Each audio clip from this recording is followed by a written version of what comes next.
Welcome back everyone. You may be in a weird situation where for some reason your PlayStation 4 has given you this error where it says the database is corrupted. Now this can happen for a multitude of different reasons, but there is an easy way to fix it for the most part. Now the very first thing you want to do is kind of back up whatever you can. If you have games on an external hard drive, maybe you want to go ahead and, back those up in case something happens. Most of the time, if you're able to get into your menu, which usually that's where the error consists of or goes and shows you, then sometimes you can go and back up whatever you can as well. But once you've done that, what you want to do is you want to go ahead and power down your PlayStation 4. So you can go ahead and hold down the power button, unplug it, which I wouldn't recommend, or you can go into the PlayStation menu and power off your system. Now once your PlayStation 4 is fully turned off, what you want to do is you want to go and hold down the power button on it for about 10 to 15 seconds until your PlayStation 4 actually goes ahead and beeps a couple of times. And once you hear that, I think second or third beep, your PlayStation 4 will pretty much boot up into safe mode. Now what this is pretty much it's just an external menu.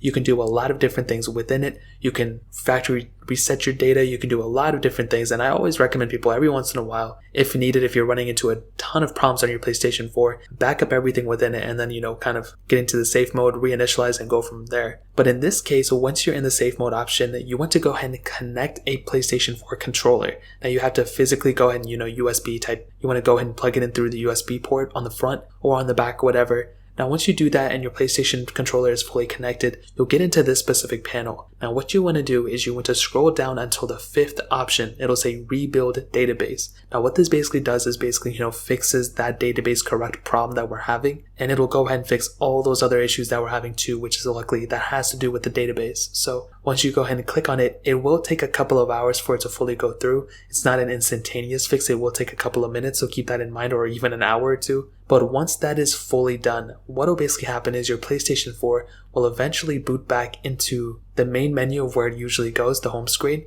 And from there, you will see that you no longer have that specific problem anymore. And this is a huge thing that I always recommend people to do whenever that database issue comes up. You want to go boot your system into safe mode, go into the fifth option, rebuild database, click OK, and then let your system go through. And after a while, it will eventually fix it. Now, if this doesn't fix it, I would recommend hard resetting your device, unplugging it, letting it kind of chill out for a little bit, plugging it back in, and then booting back into safe mode, and then clicking number 5 again within safe mode options, rebuilding the database, and hopefully it will fix the issue. Again, it's not a guarantee, but most probably it will end up fixing the issue than not. So that's really pretty much it. If you guys have any other questions or find any other problems, let me know in the comment section below. Hit the like button, that would mean so much, but definitely hit that subscribe button. Every single subscriber that we get really does count, so it means so much if you guys can hit that. Also check out the other links down in the description as well. My Twitter, my Instagram, my second channel. More importantly than everything else, I love every single one of you guys. Hopefully I'll catch you guys in the next video. Peace out till then.